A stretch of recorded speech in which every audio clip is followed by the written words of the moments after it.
Oh, this is awesome. We're here at Gangrel's Wrestling Asylum. Big toy drive, 38th time they've done this here in South Florida. And we're with awesome, great talent, Rhyno. Rhyno from ECW to WWE, Impact Wrestling, and all around the world. Yeah. You're in South Florida, Gangrel's Wrestling Asylum. What was it like for you tonight being down here? Well, first off, the weather's a lot better in Detroit right now. I think it was 30 degrees today in Detroit, so I think it's mid-80s here in Florida. So, you know, it's definitely a little toast here, but it's always great when I wrestle in Florida, South Florida. You know, the fans are always great, welcoming, and I'm glad I was able to save Christmas tonight. Yeah. That's what we were going to get into. Right, Alex Chamberlain wanted to ruin everybody's Christmas, get rid of the toys, and you answered the challenge. Yep. He's got to keep his mouth shut. He's got a big mouth, and you know, you might be able to, your mouth might be able to write checks that your butt can cash, but eventually, you know, your butt won't be able to cash it. Today, he wasn't able to cash it, so I ended up saving Christmas, and all the kids are happy. So that's right. We had snowmen save Christmas. Now we have a Rhyno that saved Christmas. Right. Reindeer saved Christmas. Now there it is. Right. From Rudolph to Rhyno. Right. There you go. Your upbringing, your past. I love talking a little bit about sports. Who are some of the teams you followed, and did you have any favorite players? Oh gosh, yeah, Detroit Tigers, '84, Alan Trammell. Sweet Lou Whitaker. Oh yeah, Lou Whitaker. Kirk was Jack Morris, Kirk Gibson, yeah, Jack Morris. I think he threw a no-hitter that year too. Yeah, I was 9 years old when they won the World Series. Yeah. And I'll tell you what, I'm a big baseball fan, and I'll tell you what I remember that too. Sparky Anderson was the manager. Yeah. And there's that clip, I believe it was Goose Gossage. Yeah.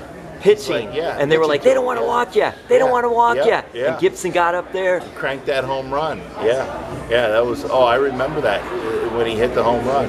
And then I just seen that, the video footage you're talking about, you know, probably a couple years ago. Yeah, and I'm like, I never knew the whole history behind Goose and Kirk Gibson and all that. And yeah. So that was, that added to it, you know, hitting the home run, because he thought he could strike him out. And, it was great, man. It was great. Did you get to attend many Tigers games? When I was younger, just a couple, and then when I got older, I became a season ticket holder, which was awesome. Wow! So made it to a lot of games, you know, and I was there when Johnny Damon played for us, and he hit his 2,500 hit, I think. Yeah, 2,500 hits, so something like that. Yeah. Good history, good memories with Detroit baseball. No-hitter with Verlander. Yeah, I was there for that game. Oh, you got to be at that one with Justin Verlander. Wow. Yeah, because it was funny, because I wasn't really paying attention to the game, and then we're like, everybody's getting really crazy, and I'm like, why is everybody getting crazy? You know, because, you know, you don't want to say it though, but you don't want to say it and jinx it, but but you're like, what's going on here? What's going on? I had a couple beers, right? And I'm like, what's all this mayhem, you know, as the innings go on? And it's like, you know, we're doing really well. And then I'm like, I looked up at the scoreboard, or I asked my buddy, I go, what's going on? He's like, Verlander might pitch a no-hitter. And I'm like, oh, cool.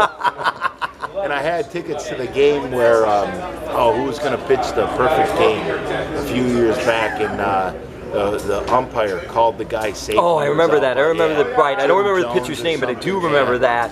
Yeah. And he felt, that umpire though felt so bad. Yeah. He went on the air, he went apologized to him, nationally said I screwed up. I remember that one. And then I had tickets for that game, but I ended up not going because there was a rain delay and everything, and I had my daughter with me. And then I think, was it that game or another one? Well, there was one when I had tickets where they ended at like 3 o'clock in the morning. Oh, that was like the latest played. That was a different game then. But I had tickets to the Wednesday game where he could have pitched. And then I had tickets the next day for the game where he gave the pitcher gave the lineup. The lineup card. Yeah, you were there for a class act. Yeah, that was a class act. I made sure I showed up early just to witness that. Yeah, so everybody appreciated it, and he was, you know, he was a good sport about it, and it just goes to show you, you know, when something like that happens, you know, you can stand up and be the better man. And you know what? It's just, we're all humans and we make mistakes, and he realized that, you know, on both parties. So, but I think there should be like some, you know. Well, if they had replayed then, like they do now, would have been a whole different thing. Yeah, would have been a whole different thing. Well, and maybe a little asterisk next to it. They should give it to him. And no asterisk. Yeah, right. Give it to him anyway, right? Give it to him. Let him have it. Come on. Right. I'll say it's funny. It's another thing I was going to ask you then. Did you play any baseball? Yeah, I played Little League baseball. You know, catcher. I tried to pitch, but it wasn't, you know, for me. I really did good at catching. I played second base too. So I could see you as a catcher. I can see the frame there, but I can't see you as a second baseman. Usually the second basemen are the little guys. Right. I was like that catcher in the movie Sandlot. Talking trash. Yeah. That was a great movie too. That was a prelude to pro wrestling, though. No, but the talking trash. Here you have a catcher talking trash. It's like, all right, if he doesn't go into baseball, we'll get him into pro wrestling. Right. And he ended up going into pro wrestling at the end of the film. Remember how he was telling what happened to everybody? And yeah, you might know him as a great Hambino or something like that. Yeah. That was a great movie, Sandlot. The second one's pretty good too. Yeah. Not as good as the first one, but it was good like that. Oh my gosh. Well, Rhyno, I'll ask you to. We'll end this with Gangrel. What's it like coming down here? Have you ever worked against Gangrel? No, he's pretty tough and they'll beat me up, so that's why. It's like, hey, you want to work with me? No, that's all right. No, Gangrel's a great guy. I was just talking to Edge earlier today, and he's like, oh, I love Gangrel. Send him my best, and you know, and they still keep in contact and all that stuff. And it's nice because Gangrel, he does a lot for the community and stuff, and so and the community supports him in the school and all that. He's allowing people to get the opportunity to maybe potentially live their dream as becoming pro wrestlers and stuff. So. And lastly, what other things have you been doing, wrestling-wise? I purchased a Marina on Lake Erie last year, and you know, just been doing a little work to it. A little small marina. That's cool. Project, yeah. So.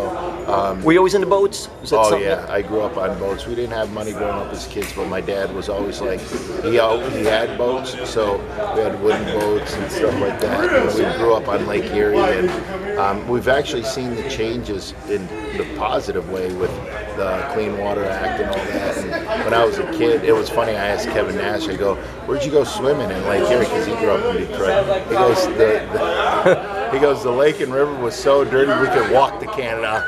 And I totally laughed. I'm like, yeah, I forgot all about that because we're spoiled now. And there's a lot of work that still needs to be done. You always have to make a conscious effort to, you know, make sure the lakes are taken care of, you know, so yeah. You had your hand in politics? Yeah, I ran for office. I won the primary, lost the general. Thinking about maybe starting in maybe a local level, you know, maybe board or something like that, and then getting up, you know, or moving up the ladder that way. So, but I enjoy the process. I enjoy, you know, how you can make a positive difference in people's lives, you know, and you know, it was a hard campaign. I knocked on 14,000 doors, and I never knew Dearborn, because it made up its own district, had that many steps. I'm walking, knocking on doors. It was nice because the homes were close together, so you could knock out quite a few doors in a quick time. And you're walking up these steps, and I almost fell up steps, like, you know, quite a few times just going up the porch and stuff. I almost was bitten by one dog, and my buddy, he's a county commissioner, and he said, you might actually see a woman without her top on.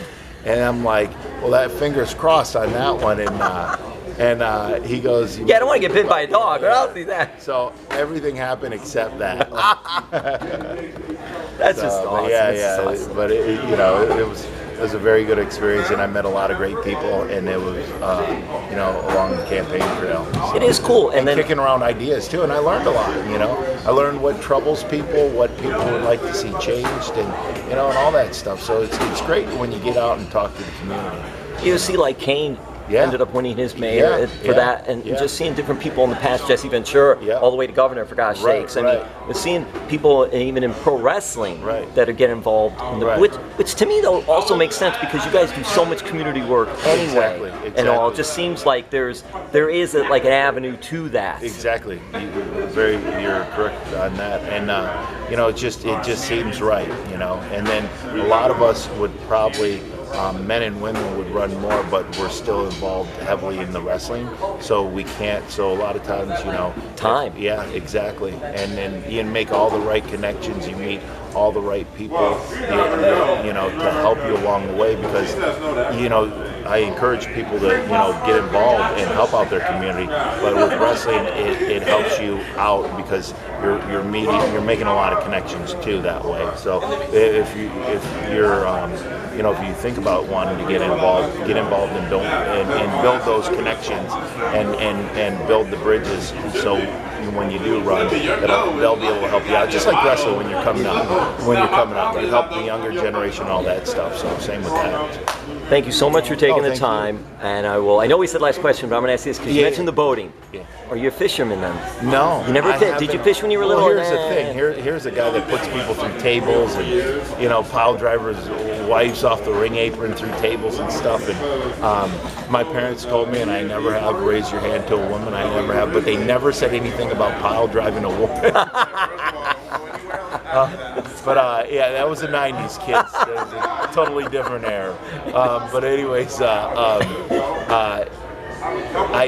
don't, like, if I did go fishing, I would throw them back in. Yeah, catch and release. Yeah.